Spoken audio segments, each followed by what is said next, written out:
오늘 이 시간 여러분의 발걸음이 복되어서 2층, 3층 영상으로 예배드리는 모든 성도들이 그 신은혜가 임하길 주의 이름으로 축원합니다. 오늘 말씀의 제목은 표적보다 천국을 선포한 선지자, 이런 제목으로 은혜를 나누겠습니다. 여러분, 오늘 본문에 나오는 이 유대 세상은요, 그야말로 혼돈과 공허와 흑암이 이렇게 넘치는 정말 그러한 세상 가운데 백성들이 아우성을 치고 있는 현장인 것입니다. 왜 그렇습니까? 우리는 이미 살펴보았습니다만 헤롯, 이 아켈라오 왕은 가혹한 통치를 통해서 유대 각 지역에선 반란이 계속 거듭되어졌죠. 급기야 유월절 명절의 반란을 제압한다는 이유로 3,000명의 유대인들을 학살했어요. 그 일로 도무지 못 살겠다고 유대 지도자들은 이 아켈라오를 로마에 고발했고, 로마의 그 아우구스 황제는 이 아켈라오 왕을 폐위시키고 말았습니다. 그리고 유대 땅을 직접 로마가 이제 다스리게 되어지는데, 이때 로마의 총독으로 온 사람이 바로 본디오 빌라도인 것이죠. 그러니 빌라도가 가장 신경 쓴 게 뭡니까? 야, 니들 이제 절대 반란 일으키면 안 된다 하는 것이었어요. 너희들 그랬다가는 무조건 십자가에 공개 처형 당하고 십자가에서 말려 죽일 거니까 알아서 해 하면서 아예 공포로 백성들을 정치한 것입니다. 우리가 이제 2장에서 살펴보았던 것은 요셉과 마리아는 아기 예수님을 모시고 이 잔인한 이 아켈라오의 통치가 미치지 않는 그 갈릴리 지방으로 가셨어요. 그 갈릴리 지방에 정말 하나도 선할 것이 없는 그러한 나사렛 동네에서 그야말로 우리 예수님은 싹수가 노랗게 그렇게 자라고 계셨던 것입니다. 그런데 그와는 반대로 예루살렘의 아주 훌륭한 제사장 사가랴와 믿음 좋은 어머니 이 엘리사벳 사이에서 정말 기도하다가 나이 들어 아주 귀한 늦둥이가 태어나게 되었는데, 저가 바로 예수님보다 6개월 앞선 사촌 형님으로 태어난 세례 요한이라고 하는 사람이었어요. 그렇게 세례 요한은 처음부터 아주 금수저를 물고 남부러울 것이 없이 이 땅에 태어났거든요. 그리고 그 후 30년이라는 세월이 지나게 되어지면서 바로 그때에 오늘 본문이 시작하는 것입니다. 1절 보도록 하십니다. 그때에 세례 요한이 이르러 유대 광야에서 전파하여 말하되.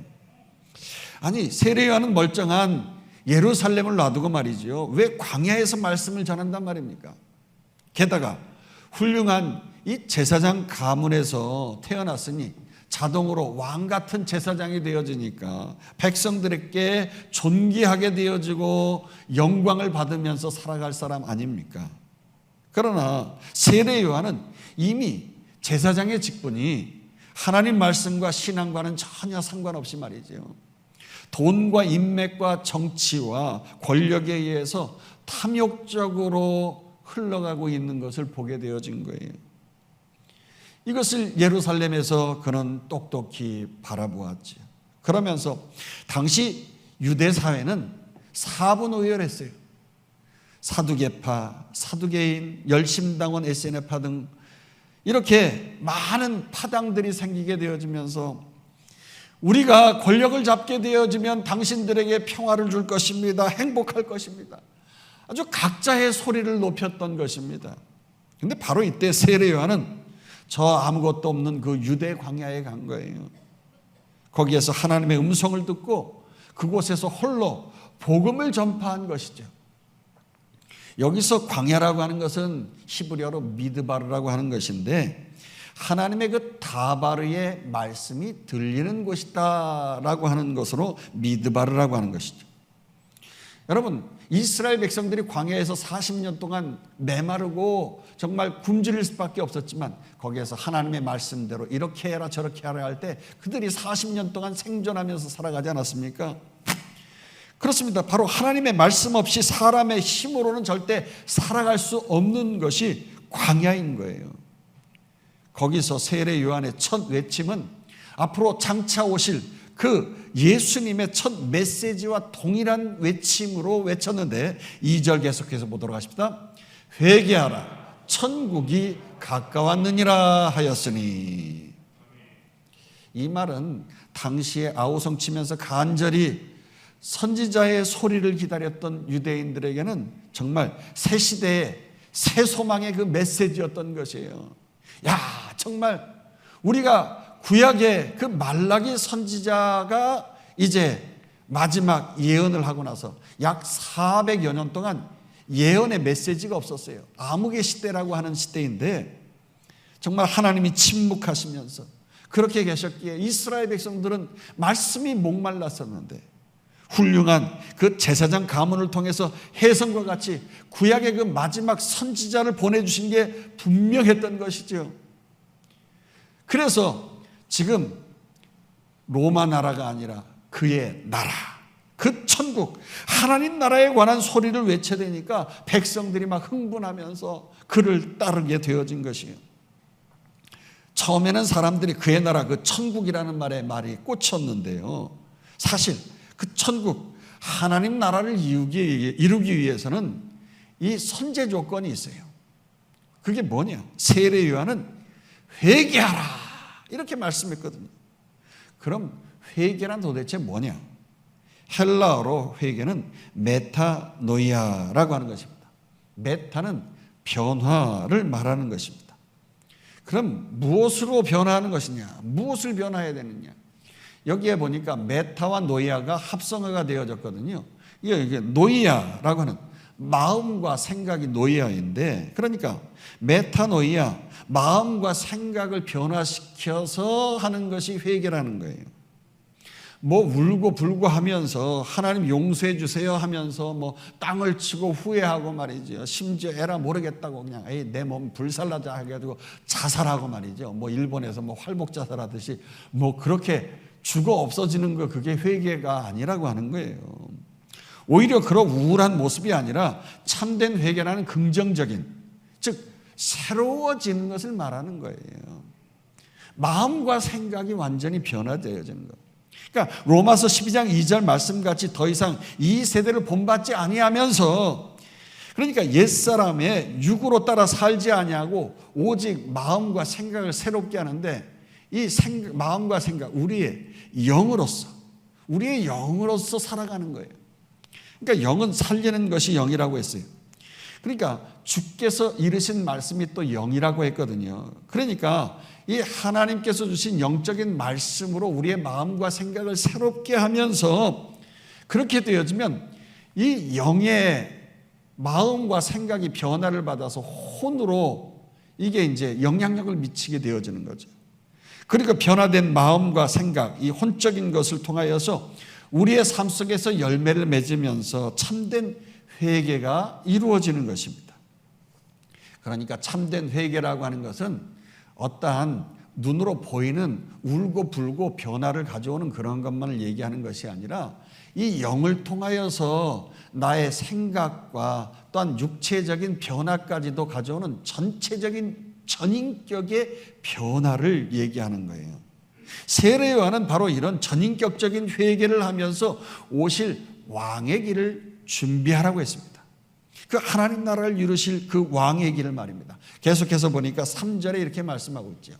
그는 선지자 이사야를 통하여 말씀하신 자라. 일렀으되 광야에 외치는 자의 소리가 있어 이르되 너희는 주의 길을 준비하라. 그가 오실 길을 곧게 하라 하였느니라. 그렇습니다. 역시 이사야 선지자도 말이죠. 제가 계속 말씀하고 있습니다만 과거, 현재, 미래 이것을 하나의 통으로 보면서 예언을 하고 있는 것이에요. 그러니까 과거, 현재, 미래가 이게 오버랩 되어지면서 하나로 삼중 예언을 선포하는 것이죠. 그러니까 그 옛날 이스라엘 백성들이 저 바벨론 포로에 끌려갔다가 돌아올 때에 그들이 광야를 통과해서 예루살렘으로 돌아오게 되어져요. 이스라엘 땅으로. 그럴 때에 그 광야의 길을 평탄케 하고 물자를 조달하고 어려움을 제거하는 것, 그것에 대한 메시지를 얘기하는 것이죠. 그것처럼 현재 세례 요한이 예수 그리스도께서 공생의 사역을 시작하기 전에 사람들에게 먼저 회개를 외치면서 주의 복음을 아주 잘 잘 받아들일 수 있도록 그렇게 주의 길을 예비하라고 한 것입니다. 그리고 장차 미래, 즉 오늘날 우리들에게는 재림주로 오시게 되어진 예수 그리스도의 그 길을 앞당기기 위해서 마지막 때를 살아가는 우리 성도들이 땅끝까지 나아가서 왕의 길을 예비할 수 있도록 그 대로를 뻥 뚫어서 말이죠, 그렇게 복음을 증거하는 자가 되어질 것이라고 예언한 것이에요. 그런데 무엇보다도 그가 오실 길을 곧게 하라고 했어요. 그 오실 길이 여기에 보면 단수가 아니라 원어에는 복수로 쓰여졌거든요. 그러니까 우리 왕께서 한 길로 오시는 것이 아니라 많은 사람들의 마음을 통치하고 다스리시기 위하여서 그렇게 오신다고 하는 것을 영적으로 또한 말씀하고 있는 것입니다. 그렇습니다. 메시아의 길을 예비하는 자들은요, 우선 여러 가지 죄악으로 인하여서 갈라질 대로 갈라진 그 마음부터 확 부여잡고 말이지요, 평탄케 하여야 할 줄로 믿습니다.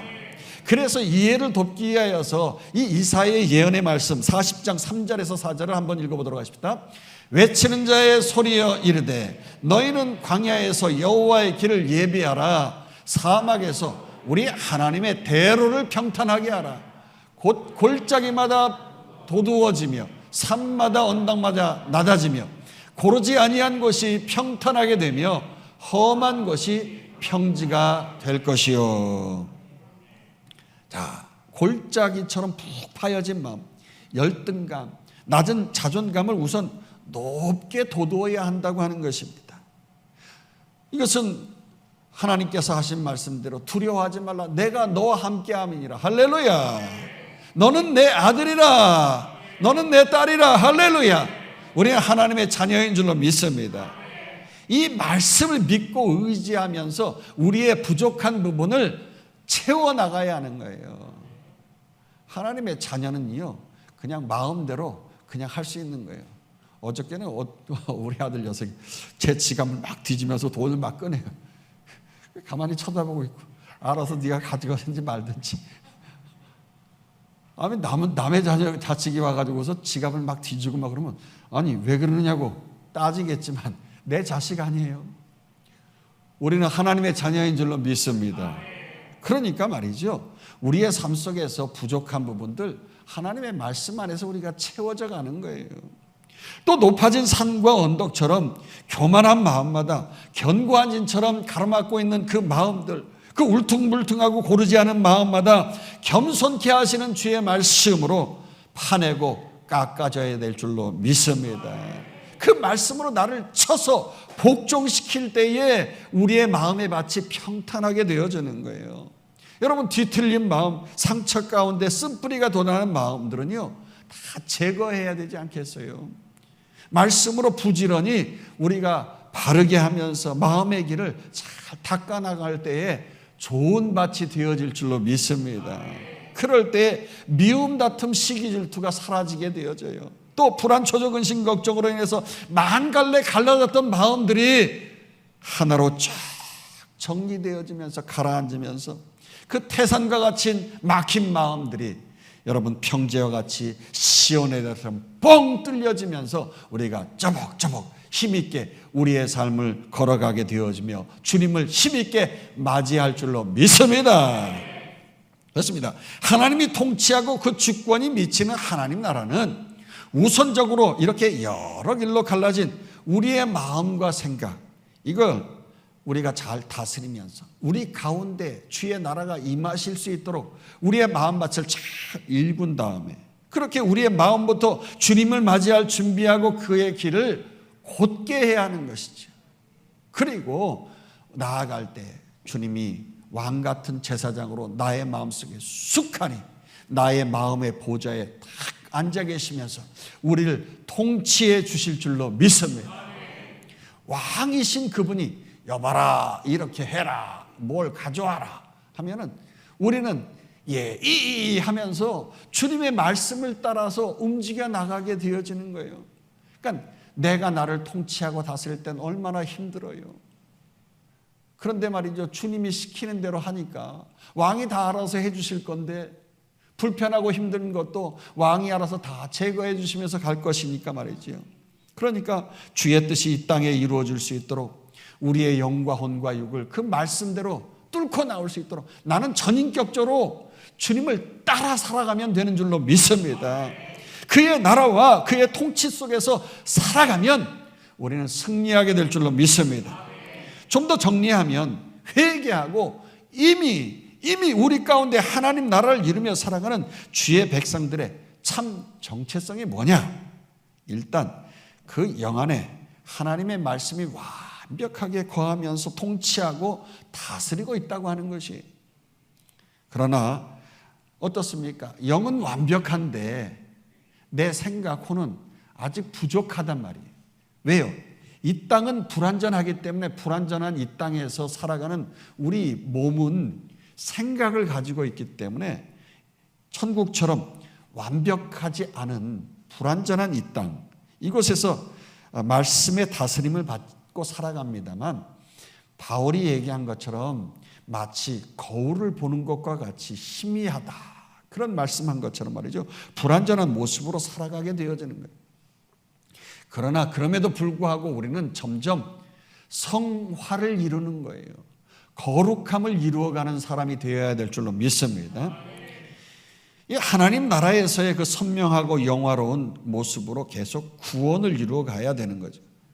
그러나 어떻습니까? 또한 생각뿐만 아니라 우리의 몸은 이 땅에 또한 있기 때문에 점점 성화되어 가기보다는 오히려 점점 후패하여져 간다고 했어요. 아무리 동안이네 몸짱이나 해도 말이죠, 점점 몸이 병들면은 하나님의 뜻대로 살아가기가 좀 버겁잖아요. 눈도 침침해져서 말씀 읽기도 힘들고 결국 불완전하게 썩어버릴 몸이 되어버리는 거예요. 그런데도 이 땅의 사람도 어떻습니까? 이 썩어질 몸을 위하여서 그렇게 투자하면서 신경 쓰고 살잖아요. 그러나 하나님 나라의 온전한 통치 가운데 살아가는 이 세례 요한은 어땠습니까? 이런 껍데기에 불과한 육신의 정욕, 또한 안목의 정욕과 이 생의 자랑의 옷을 벗어버렸어요. 그러면서 오직 주의 나라를 광야에서 선포하면서 온전한 천국을 누리며 자유함 가운데 살아간 줄로 믿습니다. 그래서 4절에서 그의 살아가는 모습을 이렇게 표현하고 있어요. 시작. 이 요한은 낙타 털옷을 입고 허리에 가죽띠를 띠고 음식은 메뚜기와 석청이었더라.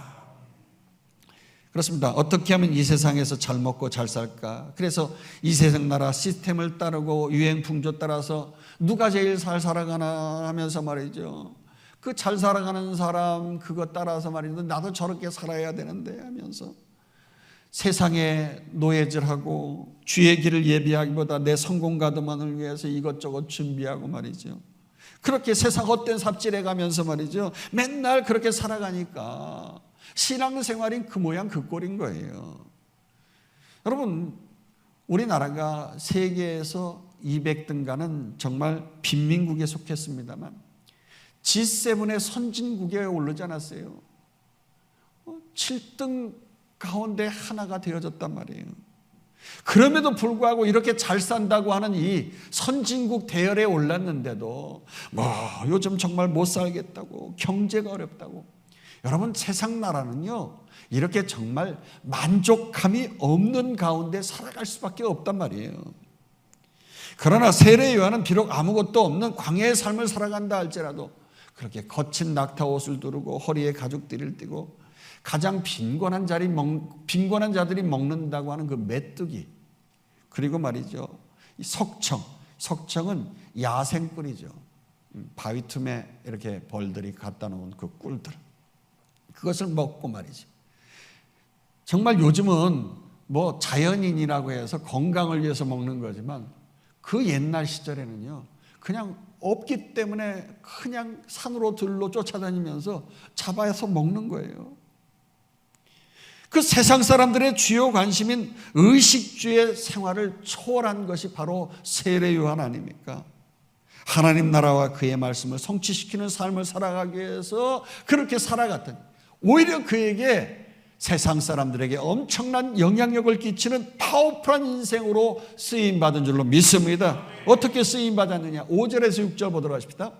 이때에 예루살렘과 온 유대와 요단강 사방에서 다 그에게 나와 자기들의 죄를 자복하고 요단강에서 그에게 세례를 받더니, 그렇습니다. 세례 요한 역시 평소 구약의 말씀을 깊이 묵상하면서 그 하나님이 역사 속에서 자신을 보내신 그 목적을 깊이 깨달아 알았던 거예요.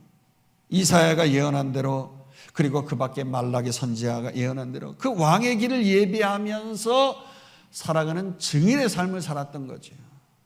그렇다고 그가 무슨 선지자로서 뭐 홍해를 가른다거나 하늘에서 불이 떨어진다거나 뭐 회오리 바람을 타고 하늘로 올라갔다거나 뭐 죽은 자를 살렸다거나 뭐 이런 대단한 표적을 행하지 않았단 말이에요. 더욱이 그는 아무것도 없는 척박한 광야에서 뭐 목욕시설이 있기를 합니까? 빨래를 할 수 있겠어요? 분명 노숙자, 홈레스처럼 살았을 거예요. 그럼에도 불구하고 이렇게 예루살렘과 온 유대와 요단강 사방에서 다 그에게 사람들이 몰려들었던 이유가 뭔 줄 아세요? 나사렛 예수가 우리를 통치하고 다스릴 메시아 왕이라고 선포했기 때문이에요. 할렐루야. 오직 그 예수 그리스도는 모든 흑암을 제거하고 우리를 건져내시고 밝고 보고 빛난 저 천국으로 우리를 인도해 주실 그 유일하신 메시아라고 전파했기 때문인 줄로 믿습니다. 그래서 요한복음 1장 7절과 골로새서 1장 13절에서는 이렇게 말씀하고 있어요. 읽어봅시다. 그가 증언하러 왔으니 곧 빛에 대하여 증언하고 모든 사람이 자기로 말미암아 믿게 하려 함이라. 세례 요한이 빛에 대해서 말했다는 거죠. 계속해서 골로새서 그가 우리를 흑암의 권세에서 건져내사 그의 사랑의 아들의 나라로 옮기셨으니. 그렇습니다. 우리는 하나님 나라로 옮겨진 주의 백성인 줄로 믿습니다. 그래서 세례 요한은 이 복음을 증거했어요. 그랬더니 많은 사람들이 세례를 받겠다고 요한에게 온 것이에요. 그래서 요한의 이름 앞에 세례 요한이라고 붙여진 거죠. 역사가들은 이때 한 20만 명 정도가 요한에게 세례를 받았다고 해요. 당시 인구 비율로 따진다고 하면 대부분의 모든 사람들이 세례를 받았다 이런 거예요. 왜요? 주 예수 그리스도 그리고 그의 나라를 선포하니까 For Christ and His Kingdom 이것에 대해서 선포하니까 많은 사람들에게 영향력을 끼치면서 능력의 사람, 존귀한 사람이 된 줄로 믿습니다.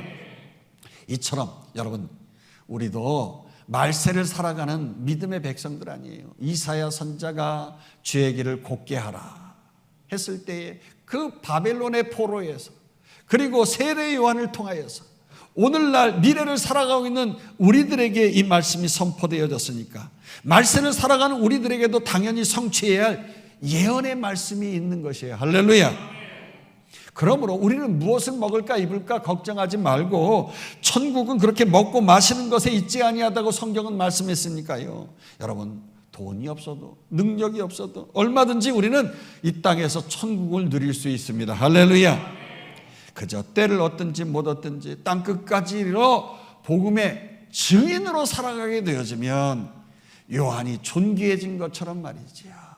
하나님의 말씀대로 따라 살아가게 되어지면 우리의 부족한 부분이 돈이 없고 건강치 못하고 심지어 이 땅에서 잉여인간처럼 그렇게 뒤처져 살아간다 할지라도 반드시 하나님께서 우리를 존귀하게 해주시고 바벨론에서 돌아오게 해주시는 그 길을 예비해 주시는 주님께서 우리의 인생의 길을 예비해 주시고 평탄케 해주시고 쓰임받게 해줄 줄로 믿습니다. 이 길은 우리와 우리의 자녀들에게 쓰임받게 해주시는 길인 줄로 믿습니다. 여러분요, 내가 이 땅에서 뭐 승진도 하고 명예가 높아지고 건강도 회복한 다음에 그때 가서 내가 주의 일을 하겠습니다. 여러분 이거는 아닌 거예요. 지금 현재 속에서 내 모습 이대로 우리는 먼저 그의 나라와 뭘 구하라고요? 의를 구하라고 했잖아요. 거지 같은 세례 요한보다는 우리는 그래도 홈레스는 아니잖아요. 먹고 살아갈 수 있는 여유가 있잖아요. 어떻습니까? 선교 현장에서는 먹고 살아갈 수 없어서 말이죠. 그곳에서 복음을 전할 때 그냥 굶주리고 며칠씩 걸어서 와가지고 말씀을 듣겠다고 와서 꾸역꾸역 사람들이 그냥 구름대처럼 모여 있는데 선교사님들이 거기서 복음을 전할 때 저들에게 어떻게 할까 해서 먹을 것 가지고 성경의 말씀대로 주님 말씀대로 떡을 놓고 축사하고 기도하면서 나눠주니까 거기에서 계속 먹는 것이 막 늘어나고 뭐 이렇게 해가지고 기적과 같이 초대교회처럼 말이죠. 그 주님처럼 그런 놀라운 기적의 역사들이 막 일어난다는 거지요. 왜 그렇습니까? 복음을 전파하니까 거기에 기적의 역사가 일어나는 거예요. 할렐루야. 만약에 복음을 전파하지 않고 말이죠, 그냥 내 배만을 위해서 하나님 나 돈 주세요, 나 건강 주세요, 뭐 이번에 승진하게 해주세요, 이렇게 입 아프게 구한다고 하면 말이죠, 하나님의 역사가 없는 거예요. 먼저 그의 나라와 의를 구할 때, 복음을 위하여 나아갈 때 거기에 이 모든 것이 더해지는 거예요. 할렐루야. 여러분, 우리는 그런 거 안 구해도 자동으로 그의 나라와 의를 전파하는 순간에 그건 기본으로 깔고 가게 되어질 줄로 믿습니다. 오직 우리는 For Christ and His Kingdom, 오직 그리스도와 그의 나라를 위하여서 살면 이 모든 것이 더해집니다. 할렐루야. 세례 요한이 그렇게 그의 나라를 위하여서 전파했더니 심지어 마귀짓만 하던 사람들까지 저에게 나올 정도였다고 하는 거예요. 7절 8절 보십시다. 요한이 많은 바리새인들과 사두개인들이 세례 베푸는 대로 오는 것을 보고 이르되 독사의 자식들아, 누가 너희를 가르쳐 임박한 진노를 피하라 하더냐. 그러므로 회개에 합당한 열매를 맺고. 여러분, 여기에 바리새인들은요, 종교적으로 열심을 내며 살아가는 자들로서 백성들의 존경을 받는 자였죠. 반면에 사두개인들은 오늘날의 국회의원과 같은 사내들인 공회에서 아주 다수를 차지하면서 정치적인 기득권을 누렸던 세력들이에요. 이렇게 종교적인 면에서, 정치적인 면에서 대단한 위치에 있는 자들이 아주 삐까번쩍한 모습을 가지고 그 거렁뱅이 꼴을 하고 있는 세례 요한에 나온 것입니다. 아니, 아무것도 없는 것 같은 그에게, 세례 요한에게 이 대단한 사람들이 나왔어요. 무언가 한마디 들으려고요. 그랬더니 이때 세례 요한은 독사의 자식들아, 이건 욕을 해댄 거예요, 그들에게. 그렇습니다. 저들의 아비 옛뱀, 독사, 그 사탄 마귀는 말이죠, 정말이지 태초부터 하는 짓들이 똑같은 것이었어요. 혀를 날름거리면서 달콤한 사이비들이 하는 말처럼 말이지요, 그런 종교적인 거짓의 말로 사람들을 망하게 하고 죽이는 자들이었던 것이에요. 그런 저들에게 누가 저들에게 진노를 피할 것인가, 누가 구원을 받을 것인가, 니들이 구원받기는 글렀다 이러면서 말이지요, 세례 요한이 선포한 거예요. 너희들 회개에 합당한 열매를 맺지 아니하면은 불의 심판을 너희들에게 퍼부을 것이다 이러면서 외친 거예요. 그런데 그런 말을 듣고도 저들이 세례 요한에게 돌을 안 던졌다는 것이 기적인 거예요. 여러분, 그 시대에는 말이죠, 뭐 법이고 뭐가 없어요. 그냥 실력자들이 돌 하나 던지면 함께 주변 사람들이 동조해서 돌 던지면 죽는 거예요. 그런데도 세례 요한에게는 절대 돌을 던질 수가 없었던 거예요. 자, 그렇다면 저 독사의 자식들이 저들에게 임박한 진노를 피해서 구원을 받으려면 어떻게 해야 하는 것인가? 저들도 역시 회개하고 구체적으로 회개에 합당한 열매를 맺어야 한다는 것이죠. 그런데 그렇다고 하면 저들의 열매라고 하는 것이 뭐냐 하는 거예요. 그 다음 절에 그 해답이 있어요. 그 열매가 무엇인지. 그래서 8절 9절 계속해서 읽어보도록 합시다. 그러므로 회개에 합당한 열매를 맺고 속으로 아브라함이 우리 조상이라고 생각하지 말라. 내가 너에게 이르노니 하나님이 능히 이 돌들로도 아브라함의 자손이 되게 하시리라. 그렇습니다. 회개에 합당한 열매의 해답은 뭐냐? 바로 저들 속에 그 교만한 생각을 꺾고 겸손의 열매를 맺으라는 거예요. 그 교만이 뭡니까? 저들 속에는 우리의 조상은 아브라함이기 때문에 우리는 천국을 따놓은 당상이라는 거예요. 우리는 천국 갈 수 있다라고 의심치 않는다는 거예요. 이런 교만한 마음의 생각에 꽉 사로잡혀 있는 거죠. 그 교만한 마음을 버리고 온유하고 겸손하게 주님만 높이면 삶을 살라고 한 거예요. 그렇지 않으면 차라리 하나님께서 능히 이 돌들로도 아브라함의 자손이 되게 하실 것이라고 말이죠. 그렇게 그들을 저주한 거죠. 그러면서 계속적으로 저들이 임박한 진노를 결코 피할 수 없다고 아주 신랄하게 꼬집고 있어요. 10절에서 보십시다. 이미 도끼가 나무 뿌리에 놓였으니 좋은 열매를 맺지 아니하는 나무마다 찍혀 불에 던져지리라. 이미 도끼가 나무 뿌리에 놓였다. 이 말이 뭡니까? 잠깐 나무를 이제 도끼로 찍으려고 하다가 어디로 이 나무를 쓰러뜨려야지? 여기를 찍으면 저쪽으로 가겠지? 또 이쪽을 찍으면 저쪽으로 가겠지? 여기쯤이 좋을까? 그러면서 지금 도끼를 무거우니까 나무 뿌리에다 놓고 잠깐 휴식이 아니라 이제 나무 뿌리를 어디를 칠 것인가 지금 준비하고 있는 거예요. 그만큼 심판이 임박했다 이런 말이에요. 잠깐 후면 한 방에 훅 가는 거예요. 그냥. 그런데도 아직도 온통 저들의 마음은 돌짝밭과 같이 화석과 같이 아주 딱딱하게 굳어졌어. 그렇게 굳어지다 보니까 차라리 저 돌들로 아브라함의 자손 되는 것이 더 구원받는 백성 되는 것이 더 낫겠다고 그렇게 정말 저주의 말을 하는 거 아닙니까? 따라서 찍혀 불에 던져지기 전에 모든 교만한 생각을 버리고 오직 나는 종으로서 주님 말씀하여 주시옵소서. 주님은 나의 보좌의 왕이시지 않으십니까? 납작 엎드리면서 주님만을 나의 마음의 보좌에 모셔드리면서 성령 충만, 말씀 충만 속에 살아가라고 선포한 것이에요. 그래서 11절에 이렇게 말씀하고 있잖아요. 나는 너희로 회개하기 위하여서 물로 세례를 베풀거니와 내 뒤에 오시는 이는 나보다 능력이 많으시니 나는 그의 신을 들기도 감당하지 못하겠노라. 그는 성령과 불로 너희에게 세례를 베푸실 것이요. 그렇습니다. 세례 요한은 단지 물로 세례를 베풀어서 회개를 하게 한다는 거지요. 무엇입니까? 예수 그리스도를 마음속에 모시어 드리게 하는 그러한 작업만을 한다는 거지요. 그렇지만 자신의 뒤에 오시는 즉 예수 그리스도께서는 성령과 불로 즉 축복과 심판의 역사를 이루실 분이시라는 거예요.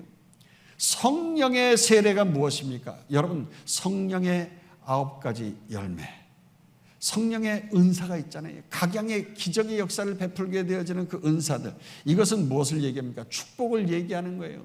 그러므로 예수 그리스도를 우리 마음속에 모시게 되어지면 각양의 기적의 역사와 각양의 삶의 변화를 통하여서 하나님 사랑, 이웃 사랑을 이루면서 실력자, 능력자가 되어질 줄로 믿습니다. 그렇습니다. 우리는 성령의 충만을 받아야 이 땅에서 승리하는 인생 되어질 줄로 믿습니다.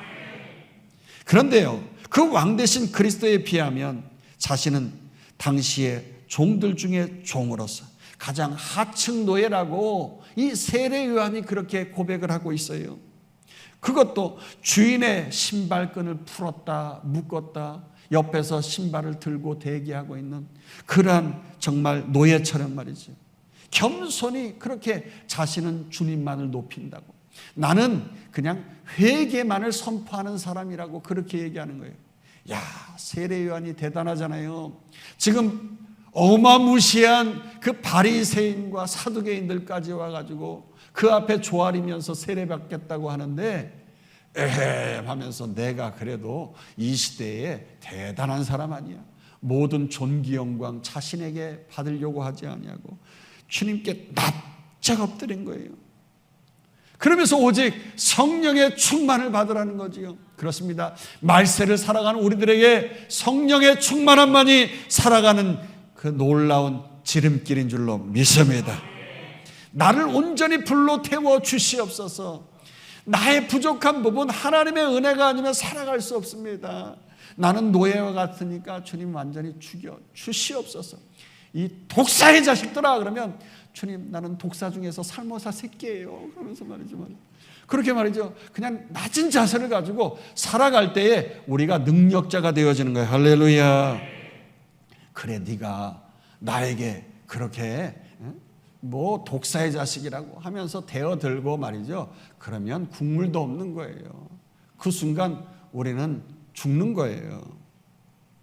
자, 그러면서 마지막으로 세례 요한은요, 하나님이 통치하고 다스리는 그 좋은 천국, 하나님 나라뿐만 아니라 정말 살떨리는 그 불심판마저도 이미 목전에 와 있다고 하는 그 타작마당의 비유를 통해서 아주 생생하게 종말을 이야기하고 있어요. 12절 계속해서 봅시다.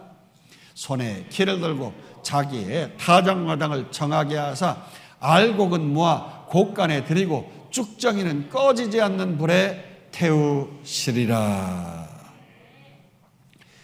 여러분, 제가 어릴 때는 집집마다 다 집에 키가 하나씩 있었어요. 키라고 하니까 뭐 집 열쇠 키를 얘기하는 게 아니라 알곡을 쭉정이와 분리시키는 키인데, 이렇게 들고 알곡을 여기다가 딱 모아놓고, 저희 할머니가 그랬어요. 외할머니죠. 할머님 일찍 돌아가시고 외할머니가 여기다 알곡을 쫙 모아놓고 이걸 막 이렇게 흔들어서 골고루 핀 다음에 쫙 이렇게 공중으로 띄워요. 그러면서 쫙 이거를 내리면 이게 바람이 되잖아요. 바람을 쫙 날리면은 공중에 떴다가 쭉정이는 앞으로 바람 때문에 밀려가고 알곡은 타다닥 하고 또 받아요. 그리고 딱 쫙 흔든 다음에 쫙 이렇게 하면 또 공중으로 쫙 하면서 올라가다 쫙 떨어지면 쫙 또 받고, 그러면서 이제 계속 까불르다 보면 이게 바람에 쭉정이가 다 날아가고 알곡은 자꾸 안으로 모여드는 거죠. 그게 바로 키예요.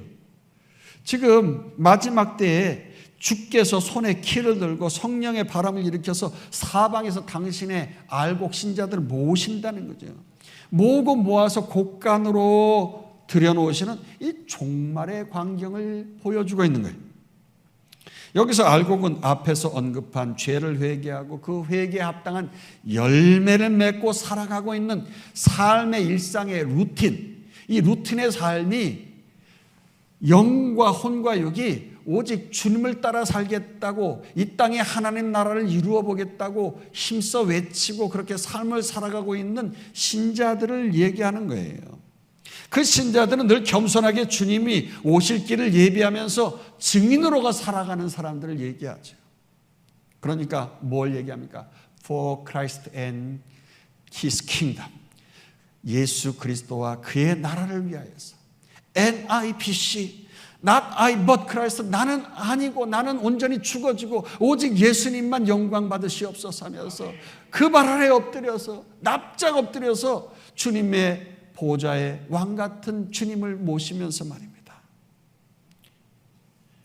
그렇게 나는 그의 신을 들기도 감당하지 못하겠노라 고백했던 세례 요한이 그랬던 것처럼 우리들도 결국 그렇게 살아가게 되어지면, 세례 요한은 뭐라고 했습니까? 우리 주님께서 여자가 난 자 중에서 제일 큰 자라고 했어요. 그런 축복의 말씀이 우리와 우리의 자녀들에게도 들려줄 줄로 믿습니다.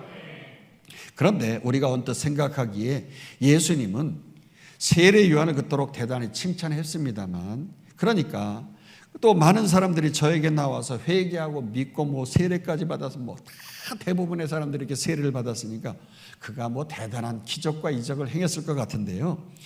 요한복음 10장 41절에 보면 세례 요한에 대해서 이렇게 구체적으로 언급을 하고 있어요. 보십시다. 많은 사람이 왔다가 말하되 요한은 아무 표적도 행하지 아니하였으나 요한이 이 사람을 가리켜 말한 것은 다 참이라 하더라. 그래, 많은 사람이 와서 보니까 요한이 아무 표적도 안 행했어요. 에이, 아무것도 아니네 그랬는데, 그러나 그가 말한 것이 정말 참이구나, 진짜구나 하는 것을 깨달았다. 여기서 보니까 많은 사람이 저에게 와서 하는 말이 뭡니까? 요한은 아무 표적도 행하지 아니하였으나, 표적이 무언가? 영어 성경에 보니까 John did no miracle이라고 했어요. 미라클, 기적이라는 거죠.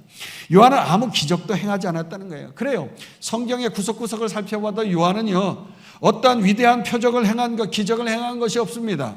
그러니까 그는 그의 존재 자체로서 그냥 삶을, 일상의 삶, 루틴의 삶을 그대로 증인의 삶으로서 살아갔다고 하는 거예요. 우리 모두가 그런 삶을 다 살아가시길 주의 이름으로 축원합니다. 빛 대신 주님의 삶, 세상에서 빛이 되어지고 소금으로 녹아지면서 말이죠, 그렇게 그저 왕으로 오실 예수 그리스도를 위하여서 묵묵히 길 닦는 자 되어져서 엎드려 오직 나는 주님의 신들매도 풀 수도 또한 이렇게 또한 묶을 수도 없이 그냥 아주 무익한 종이라고 말이죠. 구약에 자신에 관한 그 예언의 말씀을 성취하는 삶을 살아간 것들은 우리들도 그 이사야 선지자가 과거, 현재, 미래를 통으로 보면서 이제 세례 요한에게 예언했던 것이 우리에게 이제 예언되어지는 이 예언의 말씀 아니겠어요? 마지막 때를 이루면서 예언의 말씀, 우리에게 부탁하시는 그 주님의 말씀 있잖아요. 여러분, 하다못해 그 미물 청개구리도요, 마지막 어머니가 남겨주신 유언의 말씀대로 야, 이제 나를 산에다가 묻지 말고 물가에다 묻어달라고 말이죠. 반대로 할 줄 알았는데, 산에다 묻어줄 줄 알았는데 거꾸로 이제 진짜 어머니의 유언의 말씀이니까 산에다 묻지 말고 물가에다 묻어달라고 해서 물가에다 묻어두는데 웬걸 비가 오니까 떠내려가게 생겨서 계속 개골개골 했다고 하는 그러한 세상의 미물도 그러하다고 하는 거예요. 그렇다고 하면 하물며 예수님 믿는 자들인데 예수님께서 승천하시면서 우리에게 마지막 유언으로 말씀하신 그 유언의 말씀대로 우리가 살아드려야 되지 않겠어요? 할렐루야. 그렇게 살아되기를 원하시면 믿음으로 아멘, 아멘, 아멘. 그래요. 그래서 그 유언의 말씀을 우리가 좀 구체적으로 알아야 되지 않겠어요? 그래서 마태복음 28장 18절 19절 한번 읽어봅시다. 예수께서 나와 말씀하여 이르시되 하늘과 땅의 모든 권세를 내게 주셨으니 그러므로 너희는 가서 모든 민족을 제자로 삼아 아버지와 아들과 성령의 이름으로 세례를 베풀고, 이 말씀대로 우리 또한 묵묵히 삶을 일상의 루틴의 삶에서 살아내야 될 줄로 믿습니다. 그럴 때 세례 요한같이 여자가 난 자 중에서 그보다 큰 자가 없다고 주님으로부터 칭송과 모든 사람으로 말미암아 믿게 되는 영향력을 끼치는 인생 될 줄로 믿습니다. 그렇습니다. 방금 읽었던 28장 18절에 보니까 십자가와 부활 이전에는 땅의 권세가 누구에게 있었냐면 공중 권세 잡은 자에게 있었다는 거예요. 빨간 색깔의 하늘의 땅과 모든 권세를 내게 주셨지 주님께 주셨다는 거죠. 그전에는 사탄에게 있었다는 거예요. 원래는 왜 그래요?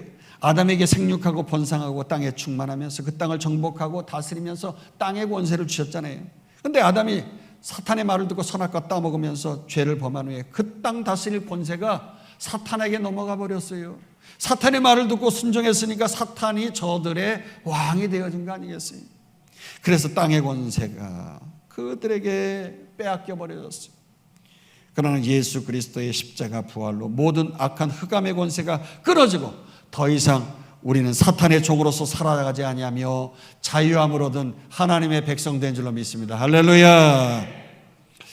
땅의 권세뿐 아니라 이제는 하늘의 권세까지 우리에게 주신 줄로 믿습니다. 이 권세는 우리가 그분을 증인으로 증거하면서 살아갈 때 주어진다고 했어요. 그분이 우리에게 명령하신 그 분부하신 말씀대로 가르치고 모든 것을 지키게 할 때 그 하늘과 땅의 권세가 우리와 우리에게 나타날 줄로 믿습니다.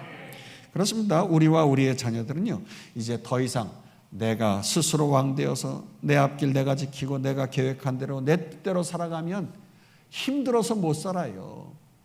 여러분 인생 여러분이 혼자 스스로 살아가려고 방을 발버둥 깨보세요. 안 되잖아요. 그러다 보니까 이제는 내 스스로 살아가지 않고 이제 기계의 힘을 얻고 컴퓨터, AI, 자동으로 막 생각하는 그런 AI의 능력을 덧입어서 인간이 살아가려고 발버둥 튀고 있잖아요. 그리고 모든 걸 좀 자유롭게 해보려고 무선으로 막 충전받는 그러한 시대 속에서 살아가고 있어요. 핸드폰도 자동차도 비행기도 이제는 무선으로 막 다 충전받는 시대예요. 그러나 우리는 그보다 더 차원이 높게 하늘에서 무선으로 충전받는 거 그런 비행기 충전받는 그런 수준이 아니라 하늘과 땅의 모든 권세를 하늘로부터 충전받는 그 모든 권세가 예수 그리스도의 통치와 다스림 속에서 우리가 살아가게 되어질 줄로 믿습니다.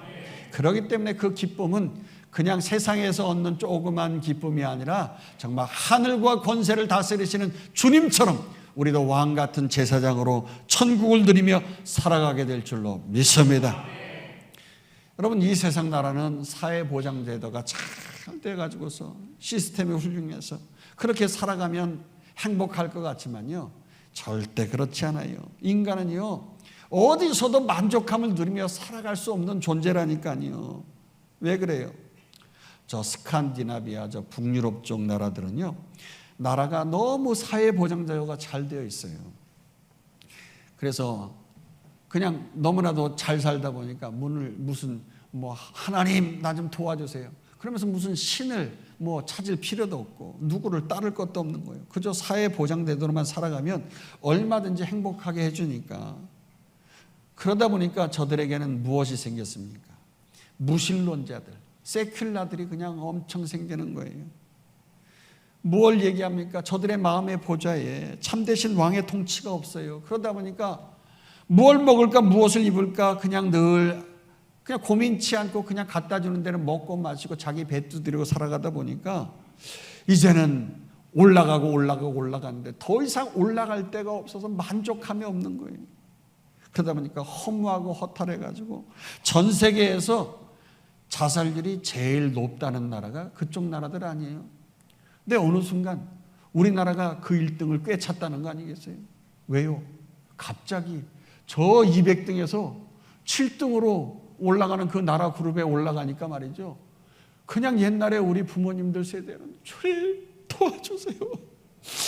힘들어요. 늘 와서 제가 어렸을 때 교회 사택에서 살았잖아요. 사택 옆에서 베니다 옆에 이렇게 가로막고 그렇게 살다 보니까 새벽기도 하면 그러다 보면 잠결에 그냥 어릴 때 그냥 깨는 거예요. 그래서 막 우는 소리 때문에 신자들 여기서 저기서 막 우는 소리 때문에 깨서 그냥 잠자는 거예요. 입을 딱 뒤집어 쓰고 막 귀 막고 막 그러다가 그냥 그러다 또 자고 막 그랬어요.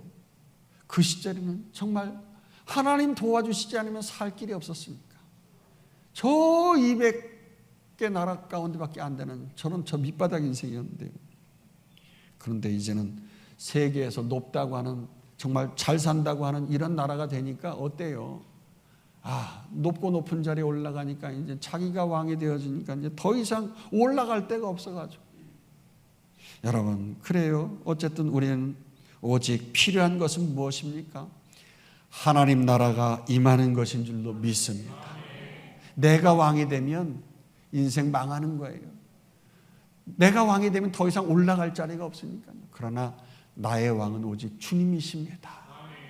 저 천국을 향하여 주님과 무선으로 그 세상 모든 것을 통치하시고 은혜 주시는 주님이 나를 통치해달라고 말이죠. 그렇게 나아가면 오직 왕 되신 그분께서 모든 걸 다스리시고 무선으로 충전받듯이 우리가 그렇게 다스림 받으면서 이끌림 받으면서 나아가면서 힘을 얻게 되어지니까 우리와 우리의 자녀들 삶 가운데 영광과 존귀와 능력과 위엄 주님과 함께 누리며 파워풀한 증거자 세례 요한처럼 여자가 남자 중에서 제일 큰 자처럼 그렇게 쓰임받는 날이 올 줄로 믿습니다. 이 귀한 복음이 여러분과 여러분의 자녀들에게 임하는 한 주간 되기를 주의 이름으로 축원합니다. 축원합니다. 축원합니다.